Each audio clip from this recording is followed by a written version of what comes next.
ওই মাকে হারাইয়া তুমি কই যাইতেছো রে যুবক? ওই মাকে কষ্ট দিও না রে ভাই। যদি মায়ের চোখের পানি তোমার কষ্টের কারণে পড়ে, যাও ওই মায়ের কাছে গিয়ে আজকে পারলে দোয়া চাইও।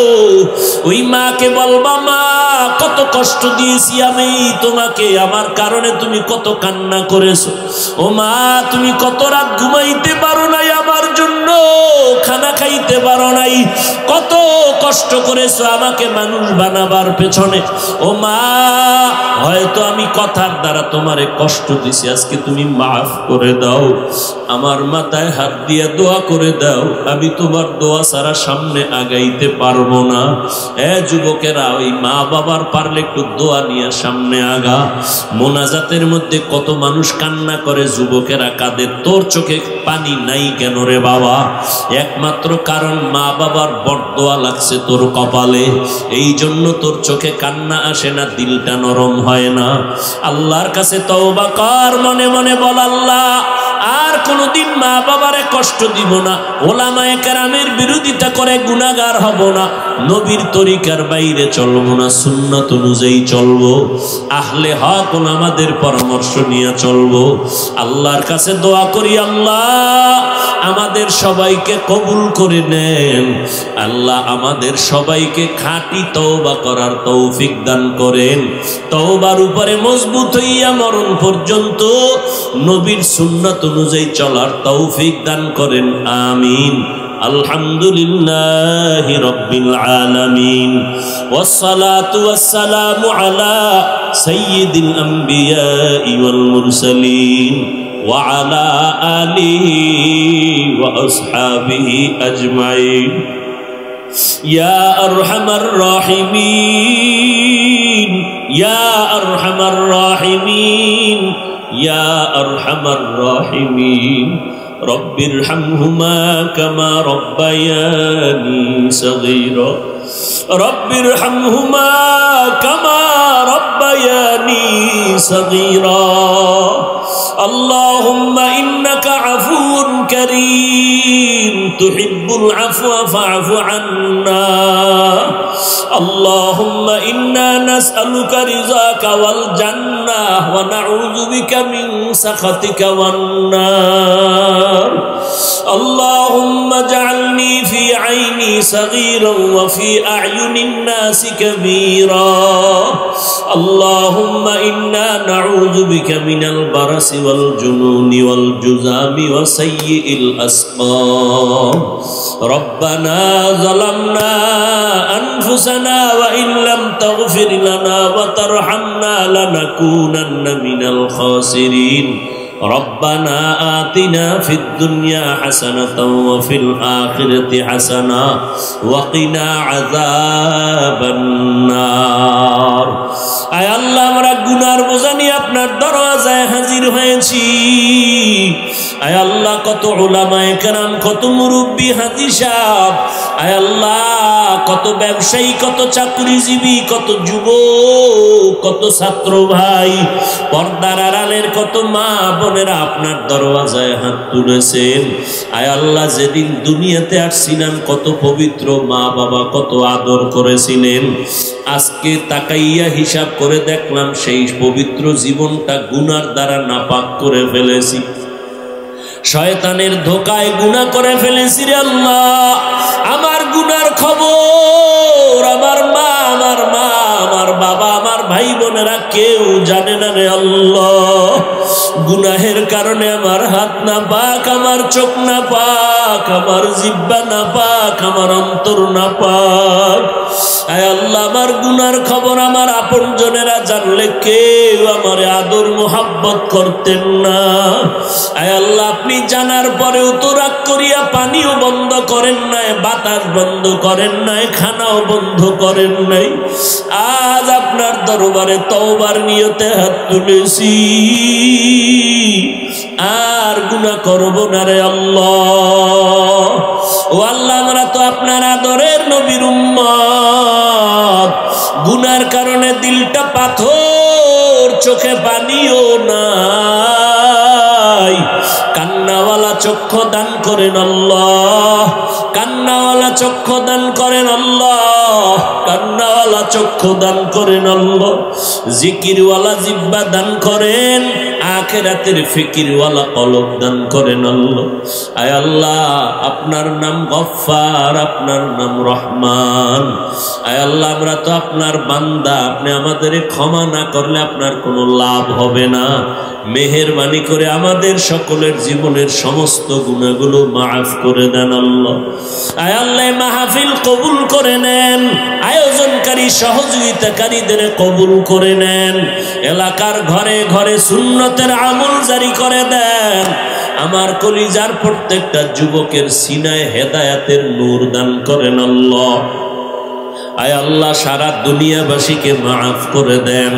একটা পশুকে বুঝাইলেও কিন্তু কিছু কথা বুঝে, যদি ওর বুঝের মতো মেধা আল্লাহ দেয় না। গরু আছে না, গরুটার মধ্যে কিছু বুঝ আছে। কোরবানির বাজারে যদি গরু বিক্রি করতে নেন, বিক্রি করতে না পারলে গলায় রশি লাগায় দিবেন, গরু মালিকের আগে নিজে নিজে মালিকের বাড়ি চলে যায়, ঠিক নেই? অথচ গরুটার ভালো মন্দ যাচাই করার জ্ঞান নাই। গরুটারে যদি বয়ান করেন 3 দিনের জন্য শ্বশুর বাড়ি বেড়াইতে যাই, বাড়িটা ভাড়া দিই, তোর পেটে ক্ষুধা লাগলে বাড়ির পেছনে যথেষ্ট পরিমাণ খানা আছে, খাবি। বাথরুম থাকলে সুন্দর টাইলস করা বাথরুম আছে, দরজা খুলে গেলাম, তুই ভিতরে গিয়ে বাথরুম করবি। গরুটারে 3 ঘন্টা বয়ান করলে বুঝবে? ও বাথরুমের সময় হলে মালিকের মাথায় ভরে না বাইরে ভরে, ঠাস করে ছেড়ে দেবে। কারণ বুঝার মতো আকল আল্লাহ দেন নাই। আল্লাহ পাক আকল দিয়েছেন মানুষকে। ও মানুষ, একটু চিন্তা করো, আল্লাহ মানুষ বানাইছেন ইবাদতের জন্য, আর কোনো কাজের জন্য বানান নাই। আপনার আমার কাজ হলো ইবাদত করা।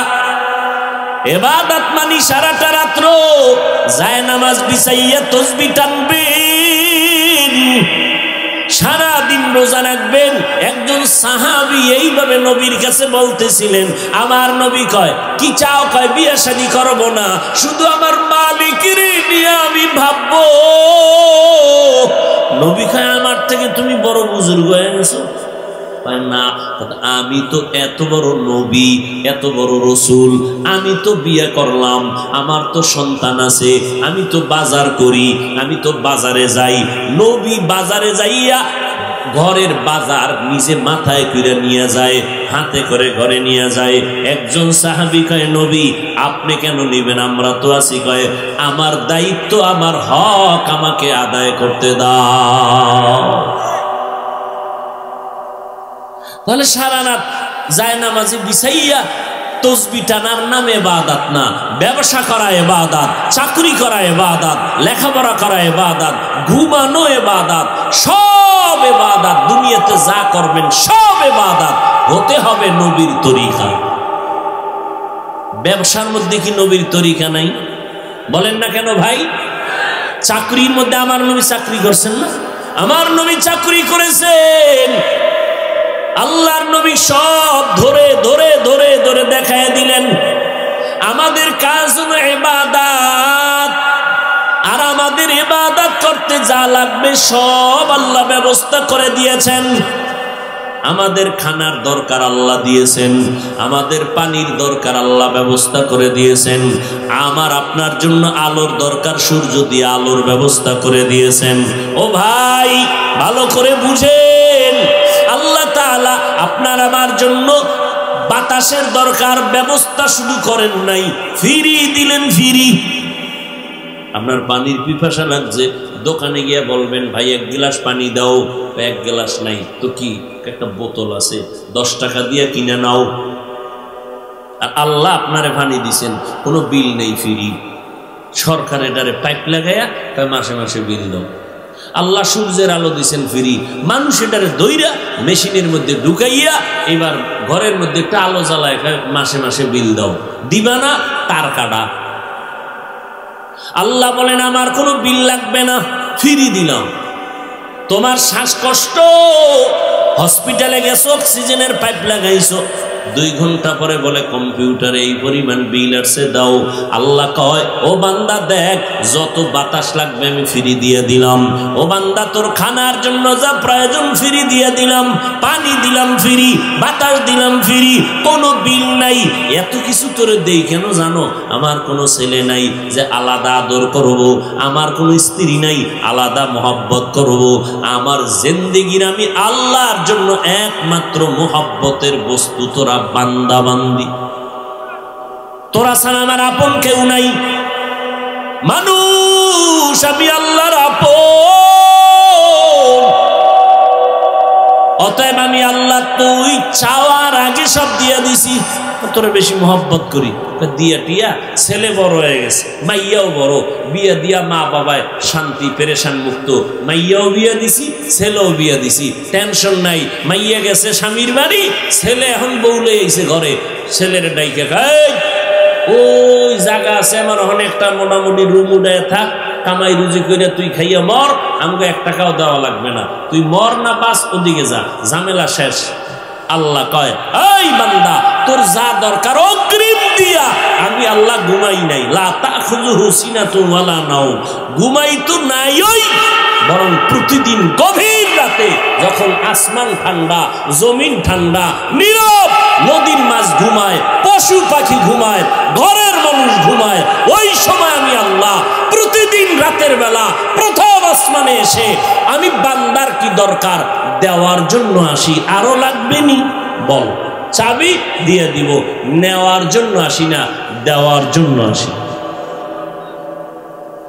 অতিও গভীর হয় রজনী যখন, নীরবে প্রভুর নাম জপিও তখন। প্রভুর করুণা যদি পাইবারে চাও, গভীর রাতে উঠে প্রভুর গুণগান গাও। এমন একটা রাত নাই যে রাতে আল্লাহ আসে না। গভীর রাতের সেনবাগে আমার আল্লাহ প্রথম আসমানে আসেন। বান্দা কি প্রয়োজন বল। ব্যবসা কইরা আল্লাহ আইছে ঠিক না, আমি নেওয়ার টাইম কই, আমার তো সময় নাই, ব্যবসা করে ঘুমায় গেছি। বাসায় গেলাম 12টায়, যাইয়া 3 পেট খাইয়া একটু ঘুমাবো, এখানে আবার মোবাইলের মোরাকাবায় ব্যস্ত হয়ে গেছি। ফজরের আগে আগে ঘুমায় পড়ে গেলাম, 8টা 9টা আবার দোকানে গেলাম, সময় পাই নাই। আল্লাহ কয়, একটা সময় তোরে দিলাম, এটা তো তুই পাইলি। বলে কেমন? কয় ইবাদতের মুখ্যম একটা সময় হলো রমজানের মাস। একটু নজর করে দেখ, সাহারি খাওয়ার পুরা টাইম হলো তাহাজ্জুদ পড়ার টাইম। বাঙালি এত খারাপ, খাইতে খাইতে আজান ঠেকায় দেয়, 2 রাকাত নামাজ পড়ে না। এত খাওয়া খায়, গল্প করে করে আজান ঠেকায় দিছে, এরপরও খাওয়া শেষ হয় না, কিন্তু 2 রাকাত তাহাজ্জুদ পড়লো না। 11 মাসে তো টাইম নাই, রমজান সাহারি খাওয়ার পুরা টাইম, তাহাজ্জুদের টাইম। 2 রাকাত নামাজ পড়ে যদি আল্লাহর কাছে বলতে পারতাও, আল্লাহ আমার সন্তান কথা মানে না, তুমি সন্তানের বাধ্য করে দাও, আমার সন্তানের জবানে সমস্যা দূর করে দাও, আমার ব্যবসায় ঝামেলা সমাধান করে দাও। আল্লাহকে যদি বলতি রে মানুষ, সমস্যা 8 রাকাতের বেশি ভারী না। এখন থেকে মাজা টাইট করো, রমজানে 1 নফলের দাম ফরজের সমান। তুমি 8 পড়বা কেন? 20 রাকাত পুরা পড়বা, পুরা পরে পরে সওয়াব নিবা। শুধু 20 না সময় পাইলে সারা রাত নামাজে কাটাও, সাহারি খাইয়ের পরে ঘুমাও। 1 মাস না ঘুমাইলে কি হইব? তারাবির পরে আমলে নেমে যাও। সাহাবায়ে কেরামের মধ্যে একজন জবরদস্ত সাহাবী তামিমে দারি রাদিয়াল্লাহু তাআলা, তিনি 1 রাত্রে তাহাজ্জুদে ঘুমের কারণে উঠতে পারে নাই। এবার নিজেরে শাস্তি দিয়েছেন কি, যে 1 বছর তোর ঘুম নিষেধ, 1 বছর কোনো ঘুম নাই, 1 রাতের তাহাজ্জুদ মিস হলো। রহমতের নবী, যার কোনো গুনাহ নাই, আমার নবীর কোনো গুনাহ নাই, সেই নবী রমজানের আগে রজব শাবান ইবাদতে কাটাইতেন।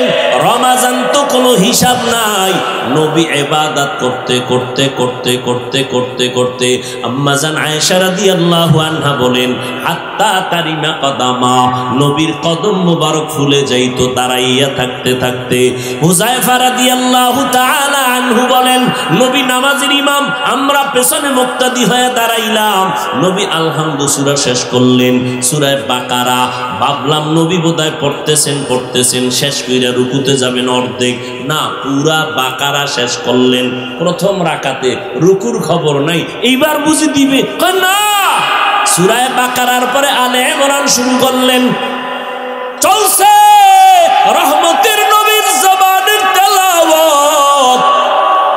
সূরা বাকারা শেষ হয়ে গেল, আলে ইমরান চলতেছে, এরপরে রুকুর মধ্যে যাবেন, কয় না, সূরা আলে ইমরানের পরে সূরা নিসা তেলাওয়াত শুরু করলেন। ও নবীর উম্মতের দল, আজকে নামাজে ইমাম সাহেব একটু কেরাত লম্বা লইলে মাথা গরম হয়ে যায়। হাফেজ সাহেব 20 রাকাত পড়াইছে, এবার ওই মসজিদের কত টাইম লাগছে খবর লয়, কয় যে 1.5 ঘন্টা। আল্লাহর শুকর, আমগো হাফেজ সাহেব বিদ্যুৎ ফেল, কোন জায়গা দিয়া 20 রাকাত শেষ হইল টেরি ভাই নাই।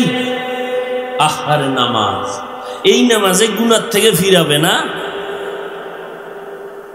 ইন্নাস সালাতা তানহা আনিল ফাহশাই ওয়াল মুনকার ওয়া লাযিকরুল্লাহি আকবার, নিশ্চয়ই নামাজ সমস্ত পাপের থেকে ফিরাবে। ফিরাবে কেমনে? পাপ লইয়া নামাজে খাড়াইলে কেমনে ফিরাবে?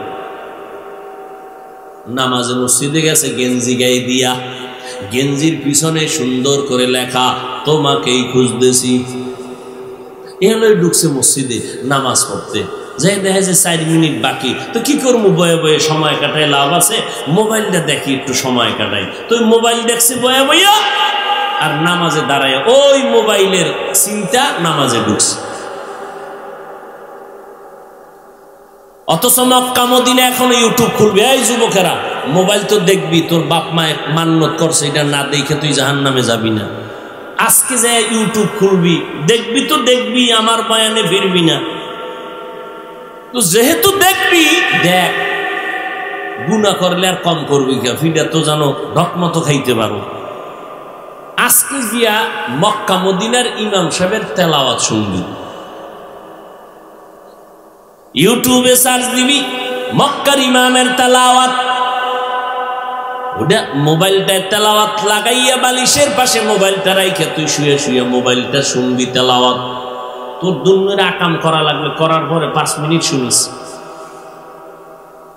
বালিশে মাথা লাগাইয়া মক্কার ইমামের তেলাওয়াত শুনতে শুনতে তুই ঘুমাইয়া যাবি রে যুবক। নজর করে দেখবি ইমামও কান্না করে, মুক্তাদিরাও কান্না করে। মাওলার কোরআন তেলাওয়াত আমি তো কসম করে বলতে চাই, যদি 1 সপ্তাহ যদি মক্কা মদিনার ইমামের তেলাওয়াত শুনতে শুনতে তুই প্রতিদিনই অভ্যাস করো ঘুমাইয়া, 1 সপ্তাহ পরে তুই নিজেই ওয়াদা করবি জীবনে আর গানের আওয়াজ কানে দিবি না। ঘুমের মধ্যে মরে না কেউ? তুই যদি আজরাইল আইসা রাইতে দেখে তোর কানের মধ্যে হিন্দি গানের তার লাগানো, কি পরিমাণ তোর কপালটা খারাপ হয়ে যাবে বল। এই মোবাইলের কারণে মায়ের সাথে কি পরিমাণ খারাপ আচরণ করেছ রে যুবক সন্তান। এই মোবাইলের মায়ায় পড়িয়া বাবার টাকা চুরি করছো, মায়ের টাকা চুরি করেছ। এই মোবাইলের কারণে শিক্ষকের সাথে বেয়াদবি করেছো। এই মোবাইলের কারণে কত জনের সাথে অপরাধমূলক আচরণ করেছো। ও আব্বা জানেরা, ও পর্দার আম্মা জানেরা, অনুরোধ করে বলে গেলাম, যদি ভালো সন্তানের মা বাবা হইয়া কবরে যাইতে চান, পায়ে হাত রেখে বলে যাব, সন্তানটাকে কখনো শিশু অবস্থায় মোবাইল হাতে দিবেন না। কপাল পুড়ে যাবে, সন্তানেরটা পড়ার আগে আপনাদেরটা পুড়ে যাবে। এই অপরাধ করিয়েন না, নিজের হাতে সন্তানের জীবনটা নষ্ট করিয়েন না।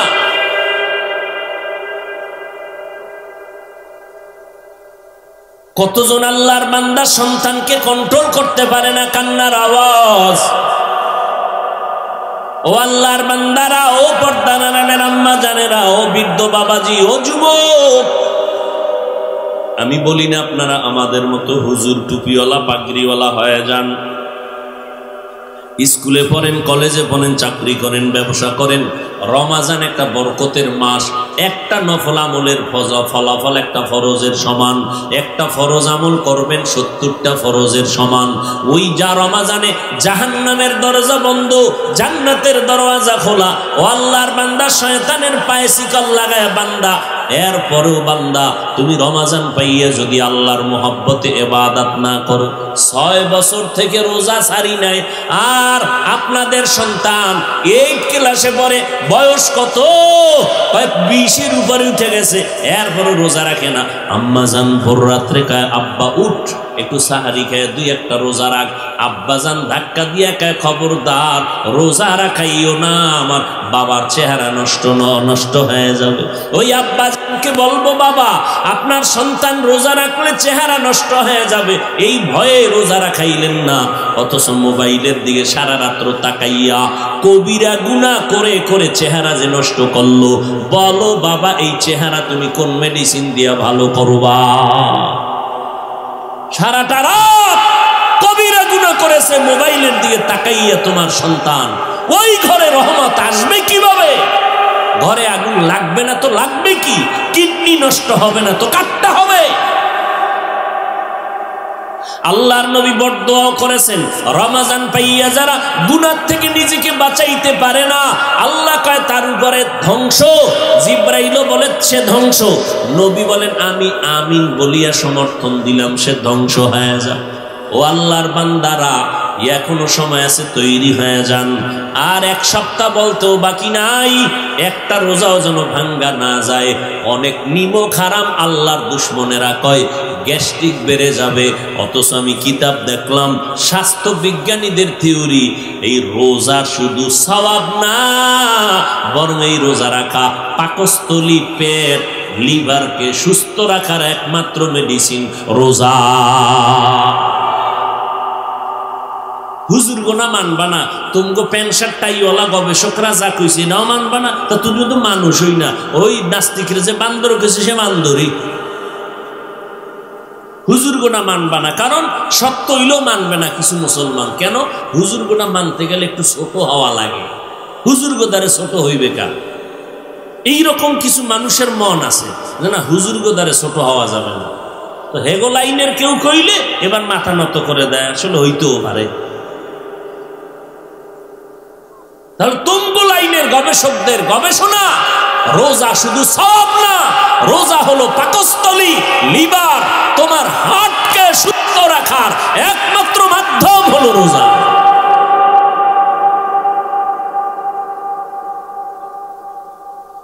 এই রমাজানের বড় আমল রোজা, দ্বিতীয় রাতের বড় আমল তারাবির নামাজ,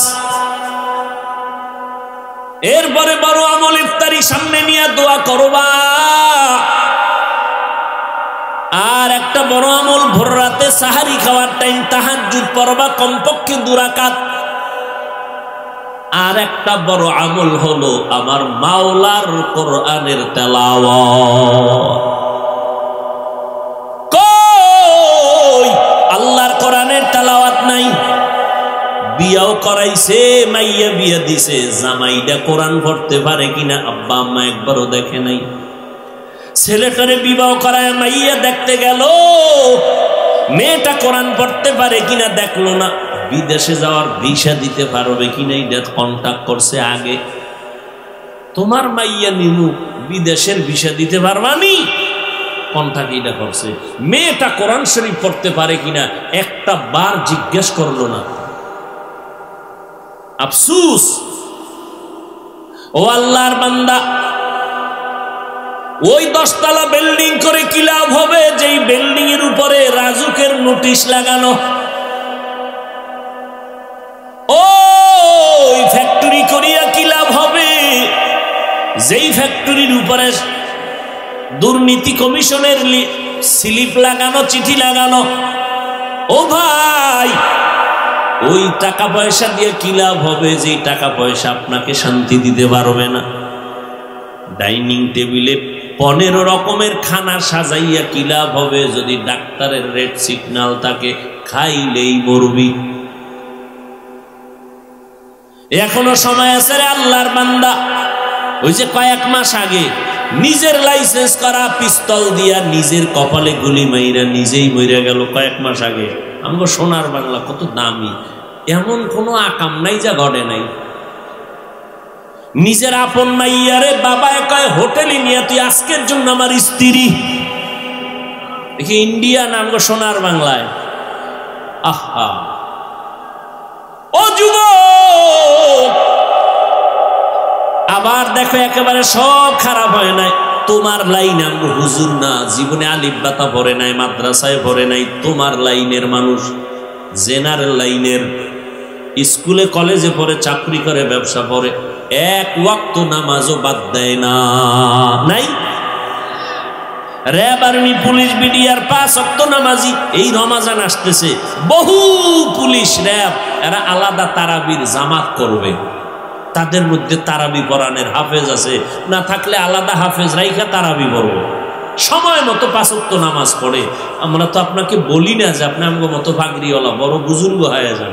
আপনি স্কুলে পড়েন, কলেজে পড়েন, চাকরি করেন, ব্যবসা করেন, কিন্তু উলামায়ে আহলে হকদেরকে মোহব্বত করে তাদের পরামর্শ নিয়ে চলবেন, 5 ওয়াক্ত নামাজ পড়বেন, মা বাবার খেদমত করবেন, উলামায়ে কেরামের পরামর্শ নিয়ে চলবেন, কারো সাথে খারাপ আচরণ করবেন না। টাইম হয়েছে, 5 ওয়াক্ত নামাজ ঠিক মতো আদায় করুন। যাদের কাছে যে আলেমদের সোহবতে গেলে দিলটা নরম হয়, আখিরাতের কথা স্মরণ হয়, আমলের জন্য দিলটা নরম হয়, গুনাহ ছাড়তে মনে চায়, নেক আমল করতে মনে চায়, এমন উলামায়ে কেরামদের সম্পর্ক নিয়ে চলবেন, দোয়া নিয়ে চলবেন, মোহাব্বত রাখবেন। খবরদার, যেই আলেম নামের কিছু যাদের কথায় মানুষ আমল থেকে আলাদা হয়, আমল থেকে অন্তর দূরে সরে যায়, আখিরাতের চিন্তা অন্তরে থাকে না, এদের থেকে একটু দূরত্ব বজায় রেখে চলতে হবে।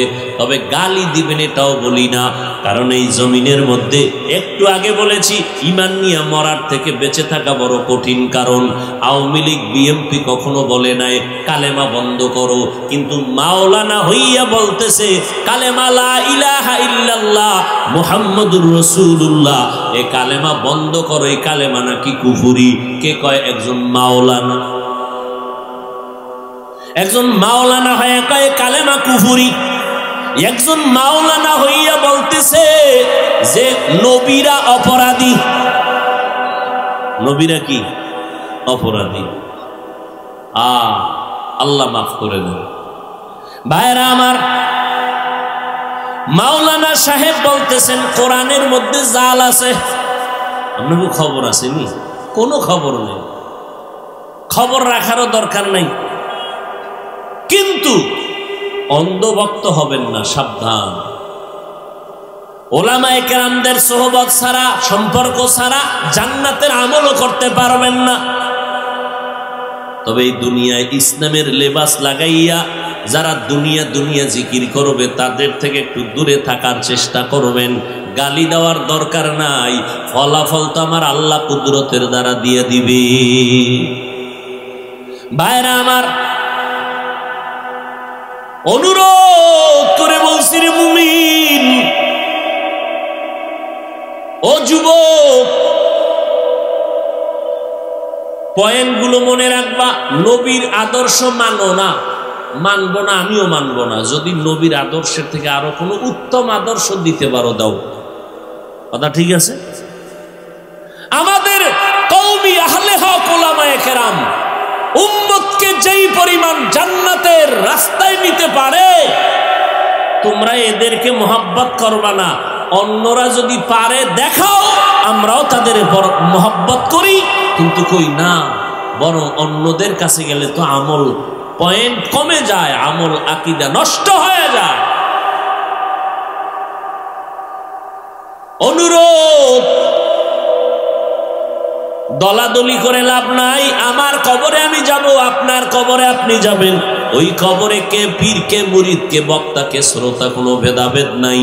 আজকে আমি বক্তা হয়ে বয়ান করি কত ভাব, আপনারা শ্রোতা, কিন্তু এই ভাব কতক্ষণ জানেননি।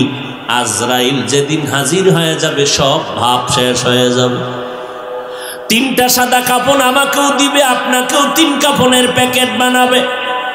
ওই তিন সাদা কাফনের প্যাকেটে যেদিন ঢুকবো, কে বক্তা, কে শ্রোতা, কে আলেম, কে মূর্খ, কে গরিব, কে ধনী, কে ডাক্তার, কে রোগী, কে ইমাম, কে মুক্তাদি, কোনো ভেদাভেদ থাকবে না। ওই কবরে নেওয়ার পর মাটি দিয়ে সবাই যখন চলে যাবে, আপনার কবরেও আমার কবরে দুইজন করে ফেরেশতা আসবে। তিনটা প্রশ্ন সবার বেলায় সমান। আপনি কয় টাকার মালিক জিজ্ঞাসা করা হবে না, আপনি কত সম্মানওয়ালা তাও জানা হবে না। প্রশ্ন সবার বেলায় তিনটা, রবের পরিচয় দাও, ধর্মের পরিচয় দাও, রাহমাতুল লিল আলামিনের পরিচয় দাও। এই তিনটা প্রশ্নের জবাব মদিনার নবী বলেন, ও উম্মতেরা, দুনিয়াতে যারা রবের গোলামি করে যাবে এরা কবরে গিয়া জবাব দিবে, রব্বি আল্লাহ, আমার রব কেউ না, একমাত্র আল্লাহ। দুনিয়াতে যারা ইসলাম মেনে যাবে কবরে গিয়া জবাব দিবে, দীনিয়াল ইসলাম, আমার ধর্মের নাম কি? ইসলাম ছাড়া আমার আর কোনো ধর্ম নাই, সব বাদ, আমার একমাত্র ধর্ম ইসলাম। যে ইসলাম অনুযায়ী আমি জীবনকে পরিচালনা করেছি। নবীজিরে দেখাইয়া বলবে, এই মাইয়েত, নবীরে চিনুনি? যারা নবীর সুন্নতের আশেক, আঙ্গুলের নখগুলো কেমনে রাখবি রে যুবক? এই জায়গায় কিন্তু আমার মদিনাওয়ালা নবীর আদর্শ আছে। ও যুবকেরা, একটু পায়ে হাত রেখে জিজ্ঞাসা করতে চাই, আমার নবীর রেখে যাওয়া সুন্নতের আদর্শ হিন্দুরা মানবে, বৌদ্ধরা মানবে, ইহুদিরা মানবে? বলো বাবা, নবীর আদর্শ কারা মানবে? মুসলমান। তুমি মুসলমান যদি দাবি করো, বলো নবীর তরিকায় তোমার চুল কাটতে সমস্যা কেন? নবীরটা যদি ভালো না লাগে, আর একটা ভালো লাগে, ভালো দেখায়, তো বল আমিও করি। ওই ১৫০০ বছরের মধ্যে কেউ নবীর থেকে উত্তম দেখাইতে পারে নাই। তুই তো মনে করতেছ ইন্দুর বান্দরের মতো চুল কাইটা খুব ভাল লাগে। তোর মা কি দোয়া একটু বাড়ায় দিছে?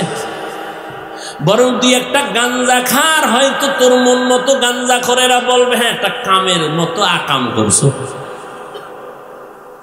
কই এইভাবে চুল কাটিয়া চলার দ্বারা কেউ তোমারে ভালো জানে না। এলাকার একটা মুরব্বীও তোমারে মহব্বত করে না, ঘৃণা করে দিলে দিলে।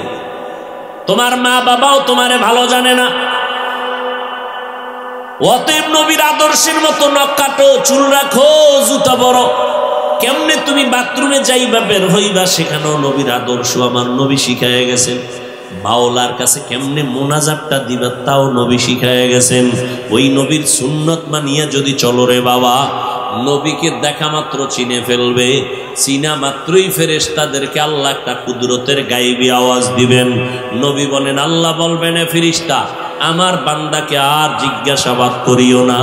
দুনিয়াতে কষ্ট করে করে আসছে, এখন একটা জবাবও দিতে পারবে না। আল্লাহ তাআলার আওয়াজ হবে, রাগান্বিত গায়েবী আওয়াজ, ও ফেরেশতা, এই নাফরমানের আর কোনো জিজ্ঞাসাবাদ করিও না। দুনিয়াতে আমি আল্লাহ তারে কম সুযোগ দেই নাই। আমার দেওয়া সূর্যের আলো, চাঁদের আলো, আমার দেওয়া পানি বাতাস ভোগ করিয়া, আমার দেওয়া জমিনের ফসল, গাছের ফল, নদীর মাছ খাইলো, এত বড় নিমক হারাম, একবারও আলহামদুলিল্লাহ বলে নাই। আমি আল্লাহর হুকুম মানে নাই, নবীর তরিকা মানে নাই। ওলামায়ে কেরামরা কত পায়ে ধরে ধরে নামাজের কথা বলতো, নামাজ পড়ে নাই, বরং ওলামায়ে কেরামের বিরোধিতা করত। ও ফেরেশতা, এই নাফরমানের জন্য এখনই কবরে জাহান্নামের বিছানা দাও, জাহান্নামের সাথে রাস্তা বানাও। একটা না, দুইটা না, ৭০ থেকে ৯৯ সাপ কবর আসবে। ও আল্লাহর বান্দারা, ওই কবরের একটা সেকেন্ডের জন্য আযাব সহ্য করা যাবে না। আল্লাহর নবী বলেন, সর্বশেষ আমার আল্লাহ রাগান্বিত একটা কুদরতের আওয়াজ দিবেন, ও কবরের মাটি, এই গুনাহগার নাফরমানকে দুই পার্শ্ব থেকে জোরে জোরে চাপ দাও। এত জোরে চাপ দিবে পাজরের হাড় চুরমার হয়ে যাবে। ও আল্লাহর বান্দারা, কবরের আযাব বিশ্বাস করো না। আল্লাহর ওলি বলতেন, ও দুনিয়ার মানুষ, কবরে যদি তোমরা মনে করো আযাব হবে না, তাহলে তুমিও নাজাত পেয়ে গেলা, আমিও নাজাত পেয়ে গেলাম। কিন্তু কবরে গিয়া যদি দেখো গুনাহগারের জন্য আযাব। বলো বাবা, তখন তোমার কি উপায় হবে, আমার কি উপায় হবে? এরপরে তো হাসরের মাঠের আরো কঠিন হালাত। নবীরা কাঁদতেছেন, ও এলাকার মুসলমানেরা, ও বৃদ্ধ বাবাজিরা, জান্নাতের টিকিট পাইয়া 10 জন সাহাবা, এর মধ্যে আবু বকর প্রথম, দ্বিতীয় হযরত ওমর রাদিয়াল্লাহু আনহুম আজমাইন। আবু বকরের ইতিহাস পড়িয়া দেখেন, জীবনভর কান্না আর কান্না। নবী একদিন রাতের বেলা কান্নার আওয়াজ পেয়ে বের হইলেন, দেখে কে কান্না করে। মসজিদের মধ্যে আবু বকর নামাজে দাঁড়ায় দাঁড়ায় কান্না করে। নামাজের পরে নবী বললেন, আপনি কাঁদেন কেন? হাসরের ময়দানের ভয় অবস্থার কারণে কাঁদি। নবী বলেন, আপনার তো জান্নাতের টিকিট দেওয়া। আবু বকর কাঁদেন আর বলেন, নবী, যেই আল্লাহ আমাকে এত মোহাব্বত করে টিকিট দিয়েছেন, ওই আল্লাহ যদি আবার বেজার হইয়া টিকিট ক্যান্সেল করেন, কি উপায় হবে আমার? রমাজান মাস শেষ, ঈদের দিন সবাই ঈদের নামাজ পড়িয়া আনন্দ করে বাড়ি বাড়ি যায়, কিন্তু হযরত ওমর দ্বিতীয় খলিফা দরজা তালা লাগায় কান্না করেন। আবু হুরায়রা রাদিয়াল্লাহু তাআলা আনহু বলেন, ও খলিফাতুল মুসলিমিন, আনন্দের দিন আপনি কান্না করেন কেন? ওমরে ফারুক রাদিয়াল্লাহু আনহু বলেন, ও ভাই আবু হুরায়রা, একটা রমজান চলে গেল, রোজার মাস রোজা রাখছি, যেইভাবে রোজার হক আদায় করা দরকার ওইভাবে পারলাম কিনা বড় পেরেশান লাগতেছে। রমজানে তারাবির নামাজ পড়লাম, কোরআন তেলাওয়াত করলাম, নবী তো অভিশাপ দিয়ে গেছেন, রমজান পাইয়াও যারা গুনাহমুক্ত হতে পারলো না তারা ধ্বংস হয়ে যাক। আমি ওমর পেরেশান হয়ে গেলাম, রমজান পাইছি কিন্তু গুনাহ থেকে মাপ পাইলাম কিনা সেই পেরেশানি। আবু হুরায়রা বলেন, ও খলিফাতুল মুসলিমিন, জান্নাতের টিকিট তো রেডি, আর বড় কেন এত ভয়? ওমরে ফারুক কাঁদেন আর বলেন, ও ভাই আবু হুরায়রা, আল্লাহ যদি রাগ করিয়া আবার কোন আমলের কারণে বেজার হইয়া যায়, তাহলে আমি আমার আমলের উপায় কি হবে? ও এলাকার যুবক, ও পর্দার আড়ালের আম্মা জানেরা, সাহাবায়ে কেরাম জান্নাতের টিকিট পাইয়া এত ইলম, এত আমল, এত তাকওয়া, এরপরেও যদি কান্না করেন, আপনার আমার কি পরিমাণ কান্না করা দরকার। অথচ চোখে কোনো পানিও নাই, কান্নার চেষ্টাও নাই। কেউ যদি কান্না করে তাও আমরা মেনে নিতে পারি না, সমালোচনা করি। ভাইজান, অন্যের দিকে না তাকাইয়া নিজের হিসাবটা করে নাও। কোন দিন জানি আজরাইল এসে পড়ে। গত রমাজানে যারা বেঁচে ছিল, এই রমাজানে অনেকেই নাই, আবার আগামী রমাজান পাবো কিনা সে গ্যারান্টিও নাই। ও আম্মা জানেরা, ফাতেমা রাদিয়াল্লাহু তাআলা আনহা নবীর কত কলিজার কন্যা। নবীজি এত আদর করতেন ওই ফাতেমাকে। কোথাও যদি যাইতেন, শেষ ফাতেমার সাথে মোলাকাত করে যাইতেন। আবার কোথাও থেকে আসলে ফাতেমার সাথে আগে দেখা করতেন। ওই ফাতেমাকে নবী বলে গেলেন, ও ফাতেমা, আমি মরিয়া যাব, ইন্তেকাল হয়ে যাবে, তবে শোনো ফাতেমা, ওই কবরে যাওয়ার আগে জাহান্নাম থেকে নিজেরে বাঁচাইয়া কবরে যাইও। ইয়া ফাতেমা তু আনকিজি নফসাকে মিনান নার। ও পর্দার আড়ালের আম্মা জানেরা, ফাতেমা রাদিয়াল্লাহু আনহা জান্নাতের নারীদের সরদারিনী, নবীর কলিজার টুকরা কন্যা। তার যদি অবস্থা এমন হয়, আপনার অবস্থা কেমন হবে? আপনাদের তো কি পরিমাণ কান্না দরকার, আমলের দরকার। আল্লাহর কাছে চোখের পানি ছেড়ে তওবা করেন। নেককার সন্তানের মা হইয়া কবরে যান, সন্তানের ডাক্তার বানাবেন, ইঞ্জিনিয়ার বানাবেন, আলহামদুলিল্লাহ। তবে সন্তান যেন বেয়াদব না হয়, সন্তানের ব্যবহারে যেন উলামায়ে কেরাম কষ্ট না পায়, সন্তানের ব্যবহারে যেন মুরব্বীরা কষ্ট না পায়। আপনার সন্তানের আদর্শ আর আমল দেখে, আখলাক ব্যবহার দেখে যেন সবাই দোয়া করে। আর এই অবস্থা তৈরি করতে হলে আপনি মায়ের কান্না লাগবে, দোয়া করা লাগবে, সন্তানকে আদর্শওয়ানা ওয়ালা বানাইতে হবে। আল্লাহর কাছে দোয়া করবেন, রমাজানে রোজা রাখবেন, তাহাজ্জুদ পড়বেন, কোরআন তেলাওয়াত করবেন, আর আল্লাহর কাছে বলবেন, আল্লাহ নেককার সন্তানের মা বানাইয়া কবরে নাও। আমার সন্তানের দেইখা যেন কেউ কষ্ট না পায়, বরদোয়া না করে। সবাই তখন সন্তানের খারাপ বলবে না, বলবে ওর মা বড় খারাপ। ও আম্মা জানেরা, আজকে ওলামায়ে কেরাম কেরামদের মা তো আপনারা, আপনারা তো হাফেজে কোরআনের মা, আপনারা তো সাহাবায়ে কেরামের মা, আলেমের মা। আরে আম্মা জান, মনটা কি চায় না একটা ভালো সন্তানের মা হইয়া কবরে যাবেন? আপনার সন্তান ডাক্তার হবে, কোরআন পড়িয়া পড়িয়া আপনার জন্য দোয়া করবে, নামাজ পড়ে পড়ে দোয়া করবে। ও আম্মা জান, সন্তান যদি লাইনে না থাকে পায়ে ধরে হলেও বুঝাইবেন, আল্লাহর কাছে দোয়া করবেন। যতবার হুজুরদের কাছে দোয়া চান, এর থেকে আল্লাহর কাছে বললে সাথে সাথে কবুল হয়ে যাবে। আমরাও দোয়া করি, আপনারাও বেশি করে দোয়া করবেন সন্তানের জন্য। ও সন্তানেরা, ওই মা বাবার চোখের পানি আর দোয়া ছাড়া তুমি পরীক্ষায় ভালো নাম্বার পাও নাই। ওই মা বাবার চোখের পানি আর দোয়া ছাড়া আমি বান্দাও চেয়ারে বসতে পারি নাই। ওই মা বাবার চোখের পানি আর দোয়া ছাড়া, ও টাকাওয়ালা বাড়িওয়ালা, তুমি টাকা পয়সা বাড়ি গাড়ির মালিক হতে পারো নাই। ওই মাকে হারাইয়া তুমি কই যাইতেছো রে যুবক? ওই মাকে কষ্ট দিও না রে ভাই। যদি মায়ের চোখের পানি তোমার কষ্টের কারণে পড়ে, যাও ওই মায়ের কাছে গিয়ে আজকে পারলে দোয়া চাইও। ওই মাকে বলবা, মা কত কষ্ট দিয়েছি আমি তোমাকে, আমার কারণে তুমি কত কান্না করেছো। ও মা, তুমি কত রাত ঘুমাইতে পারো নাই আমার জন্য, খানা খাইতে পারো নাই, কত কষ্ট করেছো আমাকে মানুষ বানাবার পেছনে। ও মা, হয়তো আমি কথার দ্বারা তোমারে কষ্ট দিছি, আজকে তুমি মাফ করে দাও। আমার মাথায় হাত দিয়ে দোয়া করে দাও, আমি তোমার দোয়া ছাড়া সামনে আগাইতে পারবো না।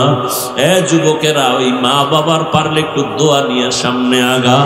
মোনাজাতের মধ্যে কত মানুষ কান্না করে, যুবকেরা কাঁদে, তোর চোখে পানি নাই কেন রে বাবা?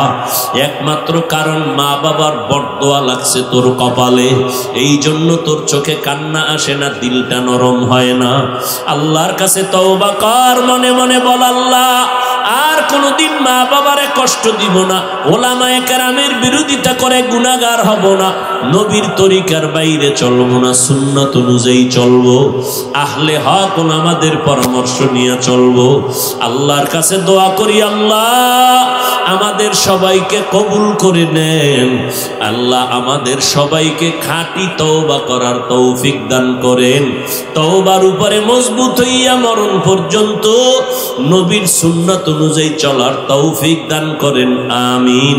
আলহামদুলিল্লাহি রাব্বিল আলামিন, ওয়াসসালাতু ওয়াসসালামু আলা সাইয়্যিদিল আমবিয়াই ওয়াল মুরসালিন ওয়া আলা আলিহি ওয়া আসহাবিহি আজমাইন। ইয়া আরহামার রাহিমিন, ইয়া আরহামার রাহিমিন, ইয়া আরহামার রাহিমিন। রব্বিরহামহুমা কামা রব্বায়ানি সগীরা, রব্বিরহামহুমা কামা রব্বায়ানি সগীরা। আল্লাহুম্মা ইন্নাকা আফুউন কারীম তুহিব্বুল আফওয়া ফা'ফু আন্না। আল্লাহুম্মা ইন্না নাসআলুকা রিযাকা ওয়াল জান্নাহ ওয়া নাউযু বিকা মিন সাখাতিকা ওয়ান নার। আল্লাহুম্মা জাআলনি ফি আইনি সাগীরান ওয়া ফি আ'য়ুনিন নাসি কাবীরা।